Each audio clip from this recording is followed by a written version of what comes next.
Hello दोस्तों, how are you? I hope you would be doing good. आप सब ठीक होंगे, बढ़िया होंगे, अच्छे से पढ़ रहे होंगे। आज हम थोड़ा सा आगे बढ़ने वाले हैं। कल तक हमने चैप्टर 2 का इंट्रोडक्शन देखा था, स्टार्टिंग देखी थी, जिसमें we have seen about the employment, profession, business, service, activities, economic activity का जो बाइफिकेशन था, है ना। एक बार रिवीजन कर लेते हैं। First of all, you have seen that the activity can be divided into two types. First is economic and second is non economic. Economic activity में फिर तीन चीजें आती, बताइए। बिजनेस आ जाता है, एम्प्लॉयमेंट आ जाती है, प्रोफेशन आ जाता है।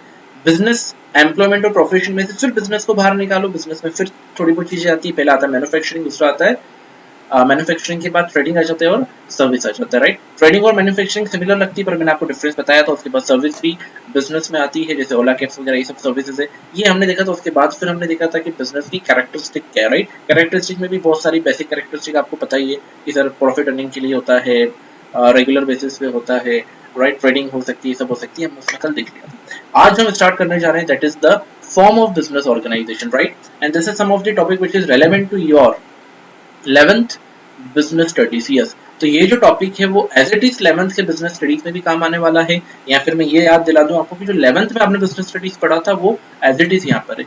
तो देर इज स्लाइट और no change at all, right. तो ये लेक्चर उन लोगों के लिए भी काम आएगा जो क्लास 11th में बीएस पढ़ रहे हैं, और ये उन लोगों के लिए भी काम आएगा जो क्लास 12th में ईशिप पढ़ रहे हैं, right. So this is the common topic between the two. Okay, अब यहाँ पर बिफोर स्टार्टिंग दिस कुछ जनरल बातें मैं आपसे करना चाहता हूँ।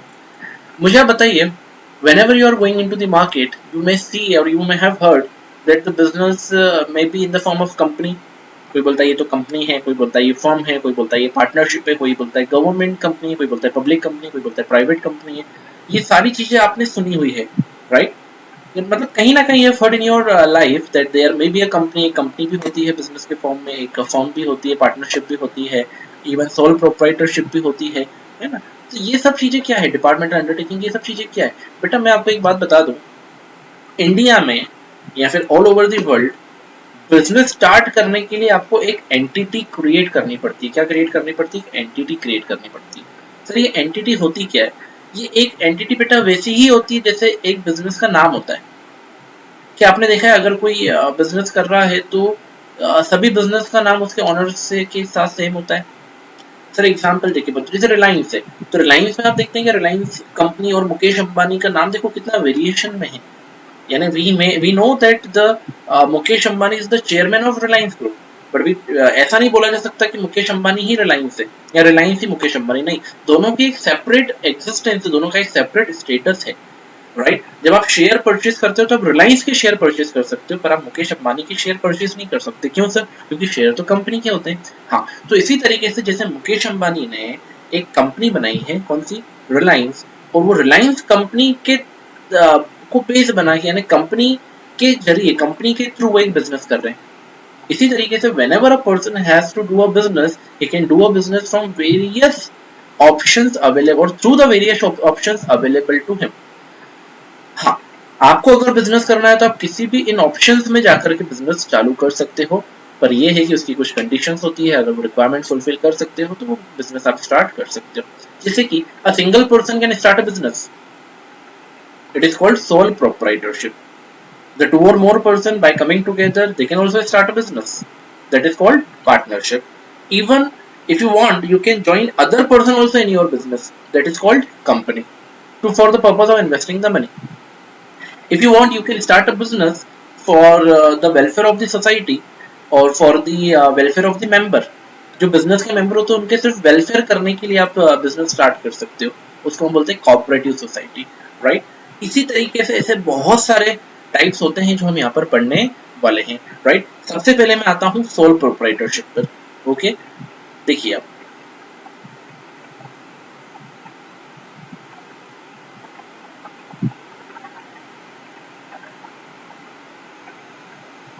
कैरेक्टरिस्टिक ऑफ सोल प्रॉपर, यहाँ पे आपकी डेफिनेशन क्या होगी sir? As sole mean single, as sole mean single, and proprietor means honour.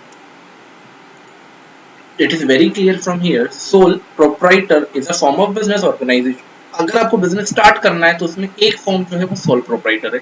Soul यानी एक अकेला व्यक्ति, सिंगल पर्सन, और प्रोप्राइटर मतलब owner. So if in a business there is a single owner, it is called sole proprietor.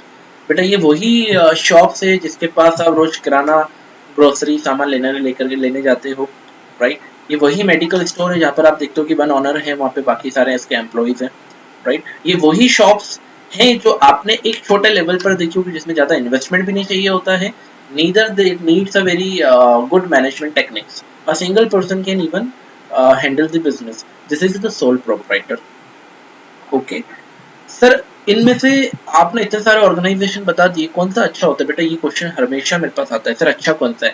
अच्छा कोई सा भी नहीं है और बुरा कोई सा भी नहीं है, वो डिपेंड करता है कि किस तरीके से आप किस कौन सा बिजनेस आप स्टार्ट कर रहे हो, किस लेवल पे स्टार्ट कर रहे हो, बहुत सारे फैक्टर्स होते हैं जो डिटरमाइन करते हैं।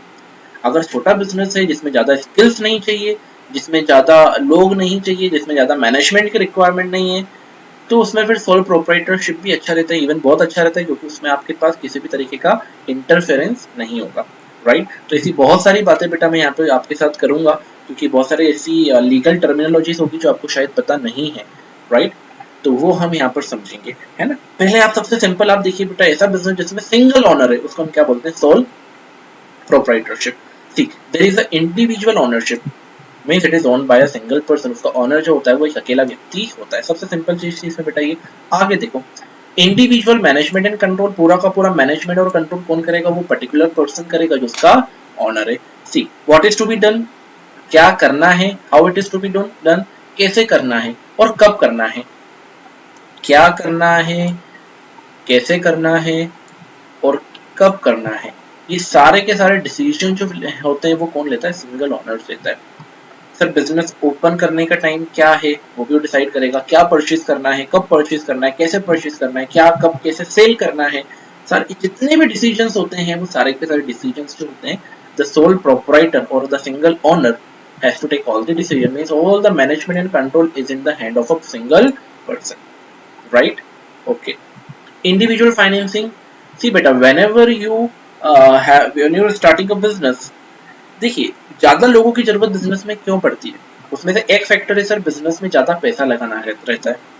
जैसे अगर आप लोग डिसाइड करें कि आपको अगर बिजनेस स्टार्ट करना है, तो मुझे बताइए आपके पास एक सेविंग, एक इन्वेस्टमेंट का अमाउंट होना चाहिए। अगर आपके पास अच्छा खासा अमाउंट है तो आप सोल प्रोप्राइटरशिप स्टार्ट करोगे। अगर आपके पास अच्छा खासा अमाउंट है, उसके अलावा इन एक्सेस आपको और अमाउंट चाहिए, तो फिर हो सकता है कि आप कहाँ जाओ? बैंक लोन लेने जाओ। सर बैंक लोन भी लिमिटेड मिलता है, ज्यादा तो मिलता नहीं, कुछ ना कुछ गिरवी कोलेटरल रखना पड़ता है। ओके, तो आपके पास कुछ अमाउंट है जो इन्वेस्टमेंट के काम आएगा, बैंक से आपने लोन ले लिया वो भी काम आ गया। सर इससे भी ज्यादा पैसा चाहिए, तो बेटा फिर आपको स्विच करना पड़ेगा इधर पार्टनरशिप या कंपनीज पर, वो हम आगे पढ़ने वाले हैं।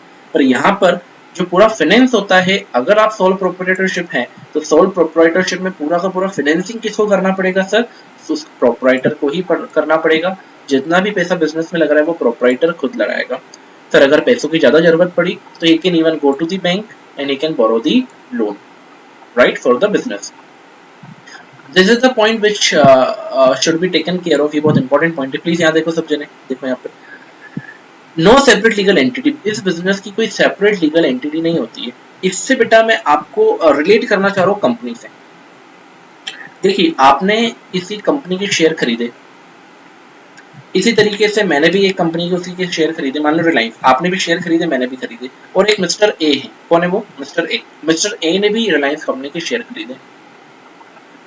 अब मुझे बताओ बेटा, जब हम शेयर खरीदते कंपनी के, यानी हमने उस कंपनी में कुछ इन्वेस्ट कर दिया। Whenever you buy shares in a company, whenever you purchase a share in the company, it means you are having the ownership in that company, कुछ परसेंट तक ओनरशिप होगी। मुकेश अंबानी के जो रिलायंस में शेयर हैं वो ज्यादा परसेंटेज में है, तो he is the owner of more percentage of share, इसलिए बहुत सारे डिसीजन वो खुद लेते हैं। हमारे उस कंपनी में शेयर का इन्वेस्टमेंट कम है, तो हम ऑनर तो होंगे, एक हद तक हम उसके ऑनर रहेंगे, पर हम डिसीजन नहीं ले सकते।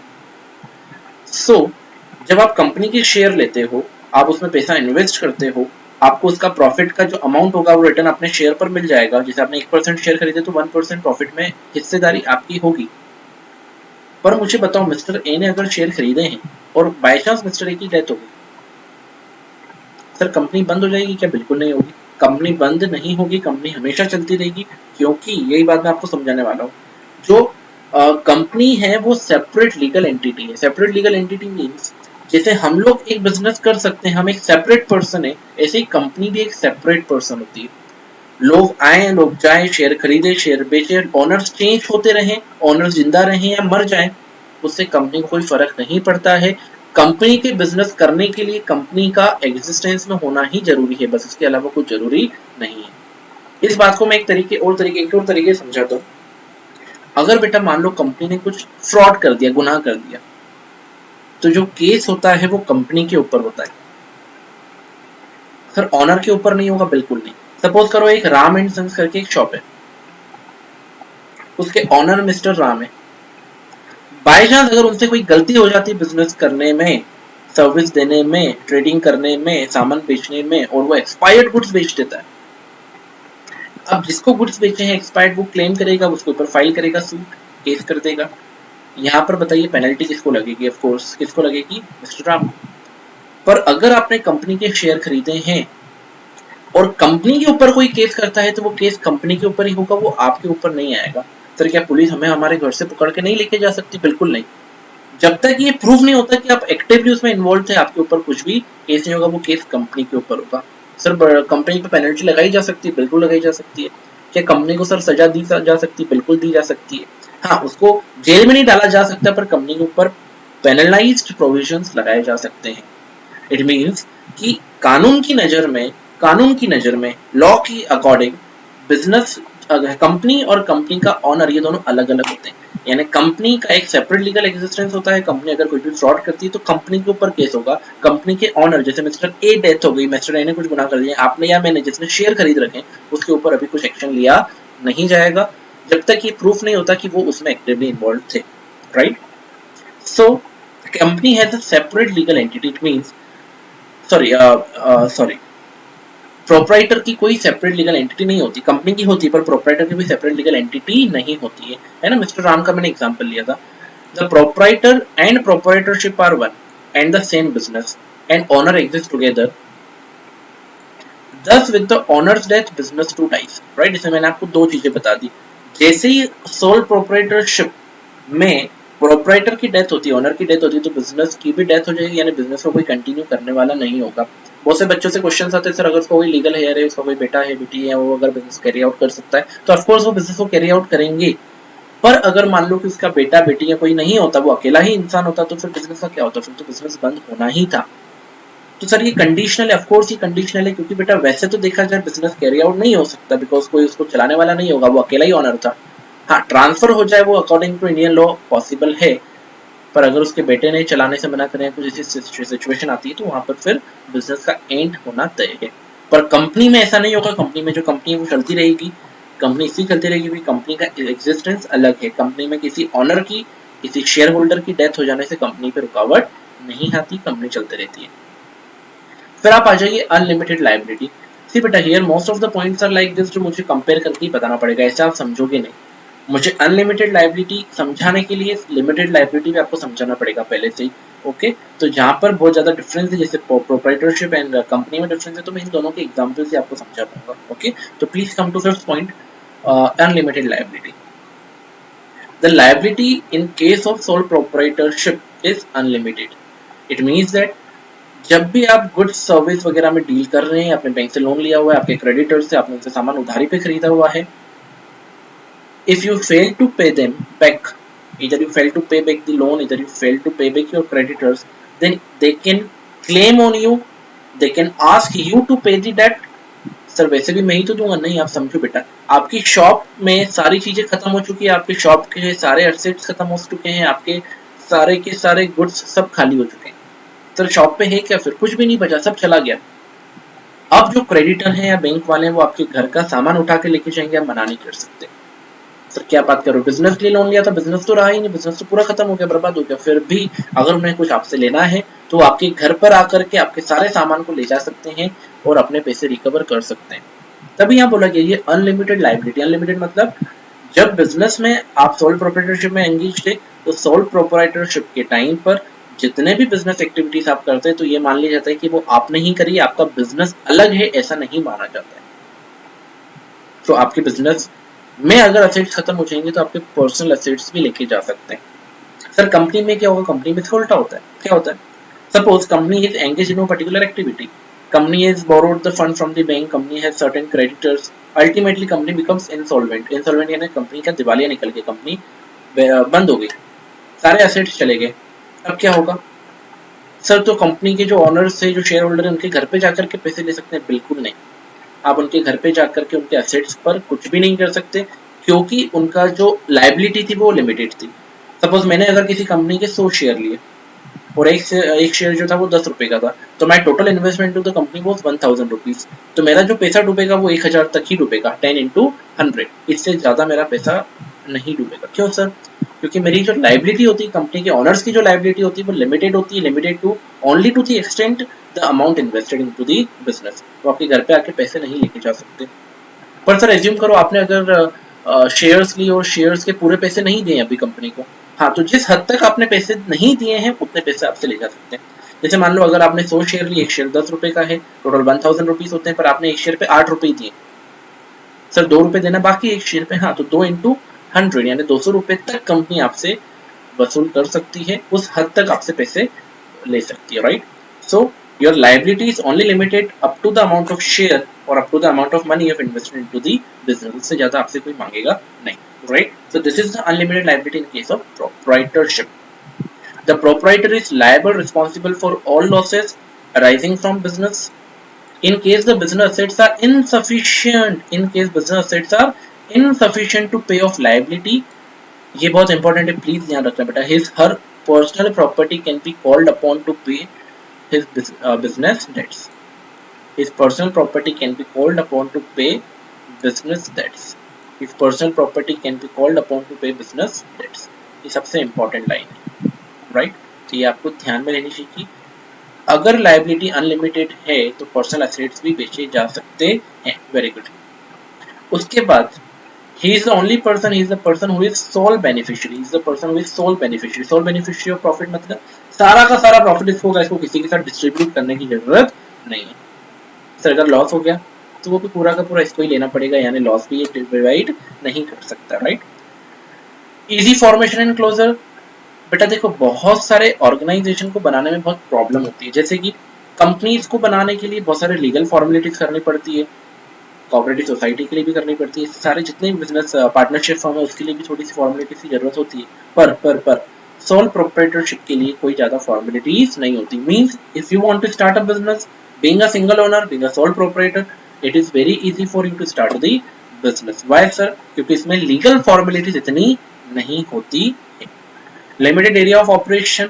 मुझे बताइए बेटा, एक तो आपके पास फाइनेंस कम है, दूसरी बात आप अकेले सारी चीजों को मैनेज करेंगे, तो फाइनेंस भी कम होगा, मैनेजरियल एबिलिटीज भी कम होगी. तो मुझे बताइए, क्या ऑपरेशन का एरिया कम नहीं हो जाएगा? ऑपरेशन का एरिया मतलब जिस लेवल पे आप बिजनेस को चलाना चाहेंगे, जिस लेवल पे आप बिजनेस को सेटअप करना चाहेंगे, वो छोटा होगा, वो इतना बड़ा नहीं हो सकता, because he is one person who is managing all the business activities, right? तो यहाँ पर हमारा जो एक पार्ट है दैट इज सोल प्रोप्राइटरशिप, वो खत्म होता है. Okay, based on this please बेटा जो जो आपने टर्म्स यहाँ पर पढ़ी उसका एक बार अच्छे से रीड करो, क्योंकि सारी टर्म्स जो है वो आगे हमारे पास काम आने वाली है. अगर आपको कहीं भी कुछ डाउट है तो प्लीज एक बार और लेक्चर को आप सुन लीजिए, क्योंकि अनलिमिटेड लायबिलिटी क्या होती है, ओके, सेपरेट लीगल एंटिटी क्या होती है, थोड़ी कुछ चीजें जो डिस्कस करें, it is very important critical to this understanding of this concept, right? तो यहाँ पर हम रोकते हैं. इसके बाद I will be coming you with the next I will coming you with next form of business organisation. हम देखेंगे इसके बाद पार्टनरशिप है, एचयूएफ है, कोऑपरेटिव सोसाइटी, सारी चीजें हम आपके साथ करने वाले. तो हम यहीं रुकते हैं. Okay, till that time take care, all the best, bye bye, have a nice day.